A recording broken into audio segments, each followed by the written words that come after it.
இன்றைக்கு வண்டி இல்லை, கொஞ்சம் நிம்மதியாக இருக்கலான்னு பார்த்தா அடுத்த வண்டியை கொடுத்துட்டாங்கப்பா. அஸ்ஸலாமு அலைக்கும் வரஹ்மத்துல்லாஹி வபரகாத்துஹு. அன்பா அந்த அனைத்து உறவுகளுக்கும் இனிய இரவு வணக்கம். ரன் பண்டாகே கொள்ளா, அந்த குட்ட கலிசனோட கிரிக்கெட் அடித்த அந்த பையன் இன்னைக்கு நாட்டின் ஜனாதிபதி. ஒரு பக்கம் அவரை பற்றி, இன்னொரு பக்கம் இலங்கையுடைய ஒரு கிரிக்கெட் வீரனை பற்றி இந்த நாட்களில் மிகவும் புகழ்ந்து பேசப்படுது. பெத்தும் நிசாங்க அந்த புத்த விகாரைக்கு அருகில் தன் தாயுடன் சேர்ந்து பூவிற்ற பையன். உண்மையிலே அந்த அடிமட்டத்தில் இருந்து உயரத்துக்கு வாரதுன்றது ಅನುರಕುಮಾರ ದಿಸಾನಾಯಕ ಜನಾಧಿಪತಿ ಅರ ರನ್ ಬಂಡಾಗೆ ಕೊಳ್ಳ கட்ட கழிசமத்தாகன கிரிக்கெட் கஹாப்பு கொள்ள அப்படின்னு சொல்லுவாங்க. அந்த ரன் பண்டாவின் மகன் ஒரு கட்டை காட்சட்டையோடு கிரிக்கெட் விளையாடி அந்த பையன் இன்று நாட்டின் ஜனாதிபதி. சந்திரிகா பண்டாரநாயக்க ஒரு அது கிண்டல் மாதிரி பண்ணி பேசினாங்களே. ஒரு இங்கிலீஷ் கூட சரியாக பேச தெரியாத ஒரு பையன், கிராமத்துலேருந்து வந்த பையன் இன்றைக்கு நாட்டுக்கு ஜனாதிபதியாக இருக்கான், சந்தோஷம் சந்தோஷம் அப்படின்னு. அதே போல தான் இந்த பெத்தும் நிசாங்க இந்த சகோதரன் அடிப்படையிலேயே அப்பா அம்மா பெரிய பணக்காரர்கள், அரசியல்வாதிகள். ஏன்னா இன்ஃப்ளூயன்ஸில் தான் இந்த கிரிக்கெட்டில் 190% திறமையும் தாண்டி இன்ஃப்ளூயன்ஸ், பதவி, அந்தஸ்து, பணபலம் இருக்கிறவங்க தான் அதிகமாக உள்ள நுழைஞ்சது. அதையும் தாண்டி இந்த பெத்தும் நிசாங்க அப்படின்ற இந்த சகோதரன் தன்னுடைய திறமையை வெளிக்காட்டினது மட்டுமல்லாம அடிப்படையிலிருந்தே ஒரு கஷ்டப்பட்ட குடும்பம், தந்தையினுடைய உழைப்பு போதாத காரணத்தால, கூலித்தொழில் செய்யும் தந்தையோட உழைப்பு போதாத காரணத்தால தாய் என்ன செய்யறாங்கன்னா குழந்தைகளையும் படிக்க வைக்கணும், சகோதரியையும் பெத்துமையும் படிக்க வைக்கணும் அப்படின்றதுக்காக கோயிலோரம், அதாவது அவங்களுடைய ஊரில் பன்சலைக்கு பக்கத்தில் பூ விற்கிறாங்க. பூ விற்கக்கூடிய ஒரு தாய் டியூஷனுக்கு போகிறது, கிடைக்கிற டைமில் கிரிக்கெட் விளையாடுறது, படிக்கிறது, அதோடு சேர்த்து தாயுடைய அந்த வியாபாரமான பூ வியாபாரத்துக்கும் இடையில் போய் சப்போர்ட் பண்ணுறது. இதெல்லாம் சேர்ந்த ஒன்று தான் பெத்தும் நிசாங்கையுடைய வாழ்க்கை. உண்மையிலே மென்மேலும் வளரணும். 100 கம்ப்ளீட் பண்ணினார். கிரிக்கெட்டை பற்றி நம்மளுக்கு அந்த அளவுக்கு நாலேஜ் இல்லை, என்ன நம்ம அதெல்லாம் பெருசாக பார்க்குற அளவுக்கு நேரமே இருக்கிறது இல்லை. இருந்தாலும் தெரிஞ்ச அளவில் அந்த மேட்சை எனக்கு பார்க்க கிடைச்சிச்சு. சின்ன சின்ன ஷார்ட் வீடியோஸுகளில் வேறு லெவலில் வெறித்தனமாக பேக் டு பேக் 6ம் 4ம் கொடுத்து சும்மா பார்வையாளர்களை சும்மா அப்படியே கொதிக்க வச்சார். அது மட்டும் இல்லாமல் இன்னைக்கு பல நாடுகளில் ஆஸ்திரேலியாவோட டார்கெட்டு சும்மா இப்படின்றதுக்குள்ள முடிச்சாரு.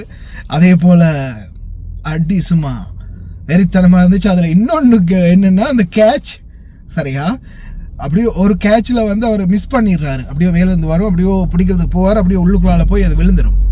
அந்த கேட்ச் மிஸ் ஆகி அந்த ஃபீல்டில் எல்லாரும் இப்படி பண்ணிட்டியடா, பிடிக்க வேண்டியதுடா அப்படின்னு சொல்லிக்கிட்டு இருந்த அந்த கேட்சை விட்ட அந்த பெத்தும் நிசாங்க அதுக்கப்புறமா ஒரு பால் ஒன்று வரும் சரியா, டேர்ன் பண்ணி அடிப்பார். வளமையான பக்கம் இல்லாமல் அப்படியே பெட்டை திருப்பி பேக் சைடில் அடிப்பார். அந்த அடியோட அந்த பால் அப்படியே பிறண்டு போய் அப்படியே ஒரு என்ன சொல்கிறது பெல்ட்டி அடிச்சு போய் அந்த பாலை கேட்ச் பிடிச்சி அதை அவுட் பண்ணார். அதோட விட்ட கேட்சுக்கு அந்த இடம் சமமாக போச்சு. அதுக்கப்புறம் அந்த அடித்து அந்த கேட்ச் எப்படி பிடிச்சாரோ அதே அடி பார்த்தீங்கன்னா இந்த பெத்தும் நிசாங்க ஒரு அடி அடிச்சாரு, சரியாக 6 போய் விழுந்துச்சு அந்த பெட்டை திருப்பி வச்சு அடிக்கிறதுல. அந்த மாதிரி நல்ல சுவாரஸ்யமாக இருந்துச்சு அந்த மேட்ச். இன்னொரு துண்டு தான் பார்த்தேன், கிரிக்கெட்டு அந்த பார்க்கணும் அப்படின்ற ஒரு ஆர்வத்தை தூண்டின மாதிரி இருந்துச்சு அந்த மேட்ச் பார்க்கும்போது. அந்த சின்ன சின்ன வீடியோஸ்களை பார்க்கும்போது நல்லா இருந்துச்சு. அதே மாதிரி தான் இந்த முறை இந்த மேட்சால் கிட்டத்தட்ட அன்பார்ந்த உறவுகளே கிட்டத்தட்ட 200 to 250 மில்லியன் ரூபாய் வருமானம் ஈட்டப்பட்டு இருக்கிறதா சில தகவல்கள் வட்டாரங்கள் சொல்லுது. கிட்டத்தட்ட 200-250 மில்லியன் ரூபாய் இலங்கைக்கு வருமானம் வந்திருக்குது இந்த நாட்களில். அதாவது அந்நிய செலவாணி. ஹோட்டல்கள் எல்லாம் நிறைஞ்சு, உணவகங்கள் நிறைஞ்சு, ரூம் எல்லாம் புக்காகி, பல இடங்கள்லையும் பர்ஃபெக்டான முறையில் இந்த முறை இலங்கையில் மேட்ச் நடந்தது. இலங்கைக்கு மிகப்பெரிய ஒரு சாதனை அமைஞ்சிருக்குது. இலங்கையினுடைய அந்நிய செலவாணி கையிருப்புக்கு இன்னும் பெரிய ஒரு பக்கபலமாக அமைஞ்சிருக்குது. ரொம்ப சந்தோஷம். அதே மாதிரி நாட்டினுடைய ஜனாதிபதி அனுரகுமார் பாருங்க மக்களே, நான் ஷோய்க்கில் நிற்கிறேன் இறைச்சி கடைக்கு முன்னால. என்னடா இது, ஒரு கடியில் ஒரு 5 கிலோ கவிரும் போல இருக்குதே. நாய் ஆட்டுற சைஸுக்கு இருக்குது. கடந்த காலங்களில் இதுதான் நாட்டு இறைச்சியாக விற்கப்பட்டுச்சு இந்த பங்காளி மார்க்கெட்டுகள்ல அங்கே இங்கேயெல்லாம். ரொம்ப கவனம், அங்கே இங்கே கண்ட இடத்துல எல்லாம் கறி வாங்குறது தயவு செய்து கவனம். மக்களே, நாட்டினுடைய ஜனாதிபதி அனுரகுமார் திசாநாயக்க அவருடைய பல முயற்சிகள், தற்போதைய சூழல், ஒரு சிம்பிளான ஒரு மனுஷன், அதே மாதிரி மக்களுக்கு சாதகமான ஒருத்தராக இருக்கிறாரு, ஏழைகளோட சேரக்கூடிய ஒருத்தராக இருக்கிறாரு. ஏதோ நான் இப்படி போகக்கூடியவராக இல்லாமல் தோலை கையை போட்டு அணைக்கக்கூடியவராக இருக்கிறார், அரவணைக்கக்கூடியவராக இருக்கிறார்.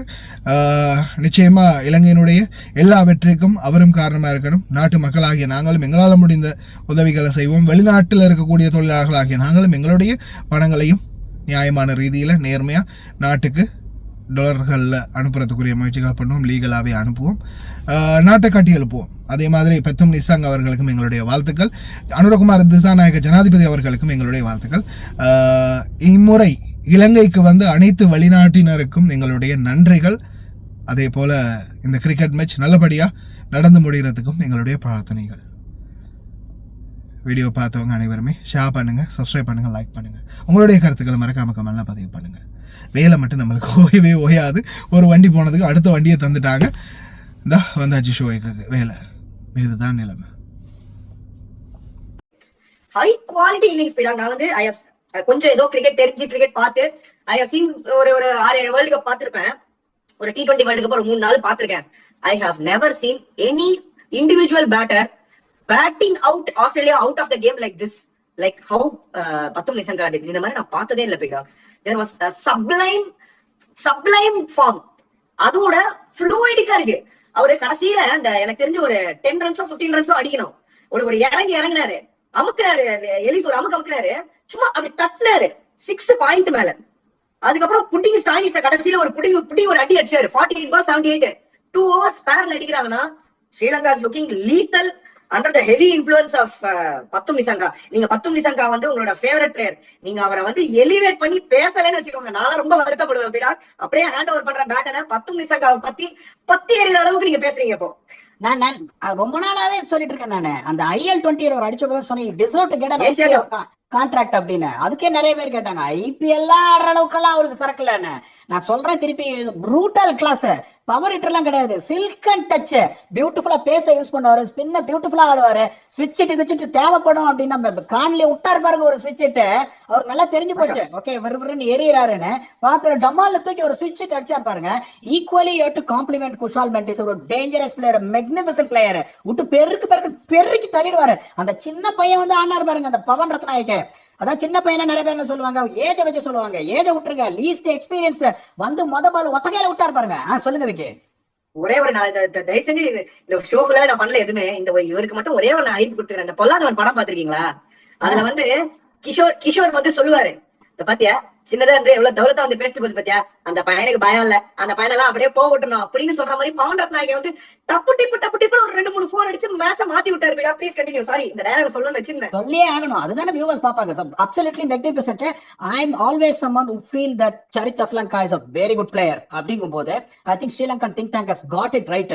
ஓகே, இப்ப புதுசா வராரு சரித் அஸ்லங்கா எக்ஸ்பீரியன்ஸ் கேப்டன் ஸ்ரீலங்கா, ஒரு லெஃப்ட் ஹேண்டர் அவர் இருக்கணும்னு பார்த்தேன். But Jayasuriya has been absolutely magnificent. By the time he has taken over as a coach, they are playing fearless cricket and they are playing Azarenka மாதிரி ஒரு ஆள ரீப்ளேஸ் பண்றதுல ஒரு சாதாரண விஷயம் கிடையாது. துஷான் ஹேமந்தா வந்து ஒரு டீசன்ட் பவுலர், அசரங்கா எப்படின்னா ஒரு ஜெனுவன் விக்கெட் டேக்கர். அதுதான் அவங்க என்ன பண்ணுவாங்கன்னா பவர் பிளேல சோக் பண்ணுவாங்க தீக்ஷனா வச்சுட்டு, அதுக்கப்புறம் ஏகப்பட்ட பிச்சு ஏகப்பட்ட ஸ்பின்னர்ஸ் இருப்பாங்க, துனித்துவரலைக காமிந்த மெட்டிஸ் எல்லாம் கை சுத்துவாங்க, அசலங்காவும் கை சுத்துவாரு. இவங்களுக்கு அதான் பாதி anyone is going to argue. இப்ப அவங்க என்ன பண்ணாங்க, பியூட்டிஃபுல்லா ஜாம்பாவை பியூட்டிஃபுல்லா நெகேட் பண்ணாங்க. ஒரே சான்ஸ் அவங்களுக்கு கேமுக்கு திரும்பி வரணும்னா ஜாம்பா தான் வச்சு பின்னிட்டாங்க ஜாம்பாவையும். சோ அதுல எந்த சான்ஸுமே கிடையாது.